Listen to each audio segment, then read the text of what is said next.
नमस्कार दोस्तों, मैं दिव्यांशी गोड़ एक बार फिर हाजिर हूं एसबीटी न्यूज की खास खबरों के साथ। पेश है आज 22 मई 2024 बुधवार शाम 7:15 बजे राजस्थान की बड़ी खबरें। राजस्थान परिवहन विभाग ने आज से यात्री वाहनों और भारी वाहनों की जांच का विशेष अभियान शुरू किया है। आज से 31 मई तक विभाग की ओर से यह जांच अभियान चलाया जाएगा और इस दौरान बगैर नंबर प्लेट चल रहे भारी वाहनों और यात्री वाहनों पर कार्रवाई की जाएगी। परिवहन उड़न दस्तों ने फील्ड में उतरकर ऐसे वाहनों पर जांच की कार्रवाई शुरू कर दी है। जयपुर आरटीओ प्रथम और द्वितीय के क्षेत्र में उड़न दस्तों द्वारा वाहनों की चेकिंग शुरू की जा रही है और अभियान के दौरान अन्य राज्यों नागालैंड, अरुणाचल प्रदेश में पंजीकृत बसों के परमिट टैक्स की जिसमें अनियमितता पाए जाने पर नियमानुसार कार्रवाई होगी। राजस्थान में भीषण गर्मी का कहर जारी है। लू के थपेड़ों से आमजन परेशान है। आलम यह है कि लोग अपने घरों से बाहर निकलने से कतरा रहे हैं। इस बढ़ती गर्मी के बीच बिजली और पानी की समस्या राज्य सरकार के लिए चुनौती बन गई है और साथ ही विपक्ष में बैठी कांग्रेस ने पानी बिजली की कटौती को बड़ा मुद्दा बनाया है। हालांकि विपक्ष के आरोपों के बीच भजनलाल सरकार ने मौजूदा चुनौतियों से निपटने के लिए मास्टर प्लान तैयार किया है। एक ओर भीषण गर्मी के बीच पानी बिजली की किल्लत को लेकर विपक्षी कांग्रेसी राज्य की भजनलाल सरकार पर हमलावर, तो दूसरी तरफ मौजूदा चुनौतियों से निपटने के लिए मास्टर प्लान बनाया है। मुख्यमंत्री ने अन्य राज्यों में चुनावी प्रचार के बावजूद लगातार पानी और बिजली की आपूर्ति सुनिश्चित करने के लिए मॉनिटरिंग कर रहे हैं। गर्मी के दौरान पेयजल संबंधी समस्याओं के समाधान के लिए 24/7 कंट्रोल रूम स्थापित किए गए हैं और इतना ही नहीं, संबंधित अधिकारियों और कर्मचारियों के अवकाश भी रद्द कर दिए हैं और सभी को अलर्ट मोड पर ला दिया है।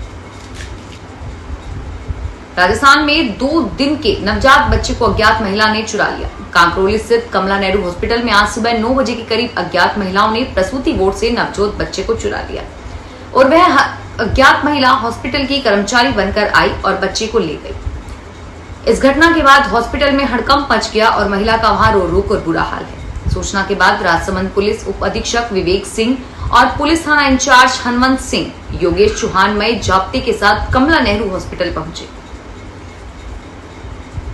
कर्मचारी चयन बोर्ड की भर्ती परीक्षाओं के परिणाम जल्द ही जारी होने के आसार दिखाई दे रहे हैं। अभ्यर्थियों का लंबा इंतजार अब खत्म होने वाला है।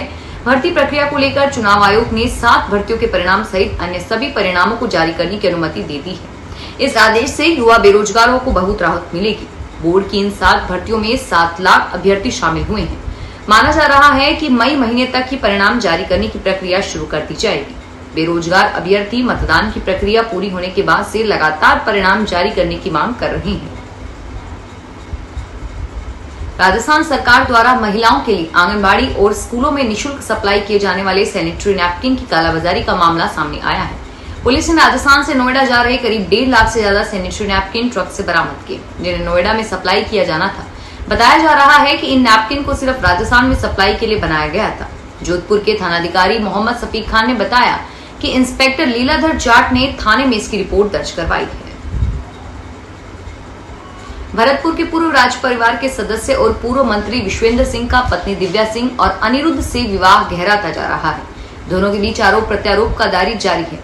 दिव्या सिंह और बेटे ने आज प्रेस कॉन्फ्रेंस कर मुख्यमंत्री अशोक गहलोत पर विवाद को भड़काने का आरोप लगाया।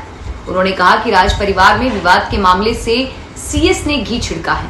2.5 साल तक उन्होंने ही आग लगाई है और उन्होंने पंचायत के सवाल पर कहा कि हम कोई पंचायत जोड़ने की जरूरत नहीं है। इससे पहले भी हमने कई पंचायतें देखी हैं।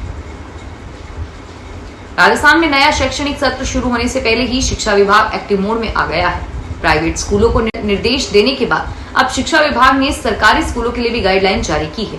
प्रदेश भर में कहीं भी खुले में झोपड़ी में पेड़ के नीचे असुरक्षित स्थान पर कोई स्कूल संचालित हो रहा है तो वैकल्पिक भवन की व्यवस्था करेगा। शिक्षा विभाग की ओर से सभी स्कूलों के लिए भूमि आवंटन की प्रक्रिया शुरू की जाएगी। गाइडलाइन के बावजूद अगर भविष्य में इस तरह का कोई मामला सामने आता है तो जिला शिक्षा अधिकारी के साथ संबंधित अधिकारियों के खिलाफ अनुशासनात्मक कार्रवाई की जाएगी। राजस्थान यूनिवर्सिटी की कुलपति अल्पना कटेजा को इन दिनों छात्रों के एक समूह का जबरदस्त विरोध झेलना पड़ रहा है। मंगलवार को मामला उस वक्त गरमा गया जब कुछ छात्र नेताओं की अगुवाई में छात्रों का एक समूह जबरन कुलपति सचिवालय में दाखिल हो गया।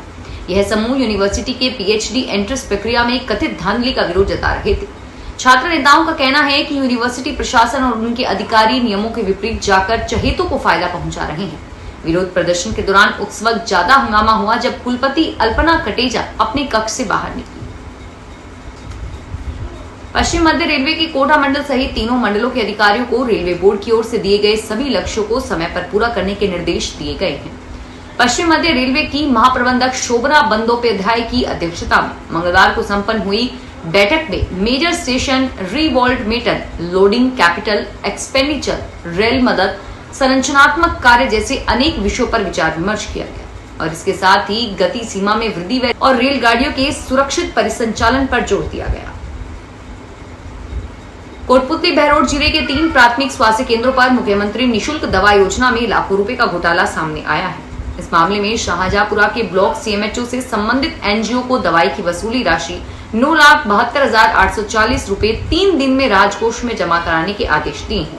स्वास्थ्य विभाग के भौतिक सत्यापन में पीएचसी डुमरोली में 3,93,261 रुपए की दवाएं कम पाई गई थी।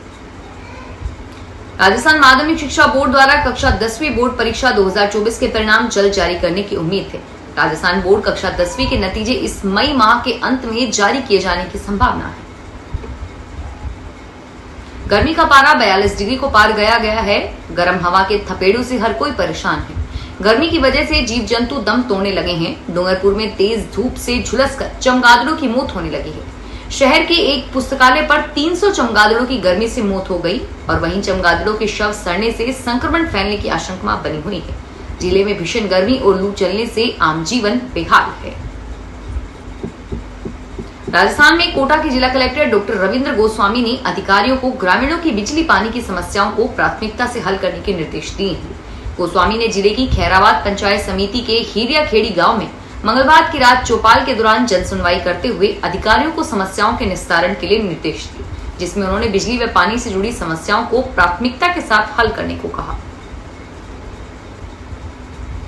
सीकर के बलारा इलाके में चोरों ने बंद मकान को निशाना बनाया। चोर मकान से करीब 50,000 की नकदी और करीब 4 लाख रुपए से ज्यादा के जेवरात चुरा ले गए।